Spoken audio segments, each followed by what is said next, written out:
ஆண்டவராகிய இயேசு கிறிஸ்துவின் நாமத்திலே அன்பின் வாழ்த்துக்கள். இந்த நாளிலும் கூட உங்களை பார்ப்பதில் ரொம்ப சந்தோஷங்க. இன்றைக்கு கூட ஒரு வசனத்தை காண்பித்துக் கொடுக்கிறேன். எரேமியா 31 வசனம். என் ஜனங்கள் நான் அளிக்கும் நன்மையினால் திருப்தி ஆவார்கள். இன்றைக்கு ஆண்டவர் நம்மளை பார்த்து சொல்ற காரியம் என்னன்னா, மகனே மகளே, நான் உனக்கு கொடுக்க போற நன்மையினால நீ திருப்தியாக போறன்னு சொல்லி இன்னைக்கு ஆண்டவர் நமக்கு ஒரு வாக்கு தராரு. அதாவது ஆண்டவர் தர அவருடைய ஆசீர்வாதத்தின் மூலியமா நம்ம திருப்தியாக போறோமாமா. அது என்னங்க திருப்தி? திருப்தி அப்படின்னா நமக்கு போதும், இதுக்கு மேல எனக்கு வேண்டாம் அப்படின்னு சொல்ற அந்த ஒரு மனநிலைமை வருது பாத்தீங்களா? அந்த எண்ணம் வந்துச்சுன்னா அதுதாங்க திருப்தி. நீங்க ஒரு ஹோட்டலுக்கு போறீங்க, உங்களுக்கு பிடிச்சது எல்லாத்தையும் நீங்க ஆர்டர் பண்ணி சாப்பிடுறீங்க.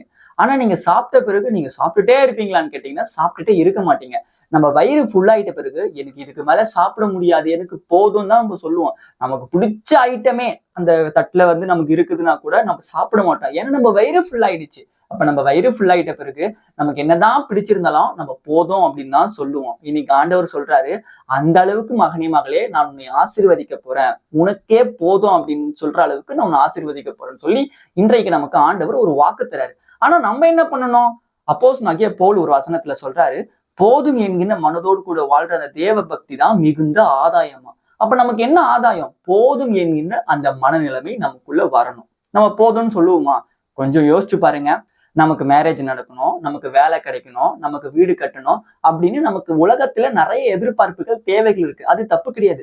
ஆண்டவரே, நான் அந்த பொண்ணு தான் கல்யாணம் பண்ணுவேன். ஆண்டவரே, அந்த பையனை தான் நான் கல்யாணம் பண்ணுவேன். ஆண்டவரே, அவனை போலதான் எனக்கு வீடு வேணும். ஆண்டவரே, எனக்கு அந்த பைக்கு தான் வேணும்னு சொல்லிட்டு நம்ம ஆண்டவர்கிட்ட எதிர்பார்க்கிறோம். எதிர்பார்க்கறதுல தப்பு கிடையாது. ஆனா ஆண்டவர் என்ன கொடுக்குறாரோ அதை நம்ம ஏற்றுக்கொள்ற அந்த மனநிலைமைக்குள்ள நம்ம வரணுமா. ஆண்டவர் கொடுத்தா நம்ம வாழ்க்கையில பெஸ்டா தான் கொடுப்பாரு, ஒஸ்டா எல்லாம் கொடுக்க மாட்டாரு. ஆனா நம்ம என்ன பண்ணணும்? போதும் அப்படின்றது ஒரு மனநிலைமைக்குள்ள நம்ம வரணுங்க. அதான் ஆண்டவர் இன்னைக்கு சொல்றாரு, என் ஜனங்கள் நான் அளிக்கும் நன்மையினால் திருப்தி ஆவார்கள்னா ஆண்டவர் கொடுப்பாரு. நம்ம வாழ்க்கைக்கு என்னென்ன தேவை அப்படின்றது ஆண்டவர் நிச்சயமா கொடுப்பாரு. அது போதும்னு உங்களுக்குள்ள அந்த எண்ணம் வருமா? அப்ப இன்னைக்கு ஆண்டவர் சொல்றாரு, நீ ஆசீர்வதிக்கப்பட போற. இப்போ உங்க குடும்பம் ஆசீர்வதிக்கப்பட போகுது, உங்க வாழ்க்கை ஆசீர்வதிக்கப்பட போகுதுன்னு சொல்லி இன்னைக்கு ஆண்டவர் உங்களுக்கு வாக்கு தராரு. நம்ம ப்ரேயர் பண்ணலாமா? அன்புள்ள ஏசப்பா, இந்த நல்ல நாளுக்காக நாங்க ஜெபிக்கிறோம். இந்த நாள்ல கூட ஆண்டவரே, இந்த வசனத்தின்படி நீங்க கொடுக்க போற அந்த நன்மையை ஆண்டவரே நாங்க பெற்றுக்கொள்ள பாத்திரவானா எங்களை மாற்றுங்க. எங்க எதிர்பார்ப்புகள், தேவைகள் அநேகம் இருக்கலாம். ஆனா நீங்க கொடுக்குற நன்மைகள் எங்க வாழ்க்கை நிறைவாக நடத்தட்டும் ஏசப்பா. உங்களோட கரத்துல ஒப்பு கொடுத்து ஜெபிக்கிறோம். இந்த நாளை ஆசீர்வதிப்பீராக. இயேசுவின் நாமத்தில் ஜெபிக்கிறோம் பிதாவே. ஆமேன், ஆமேன்.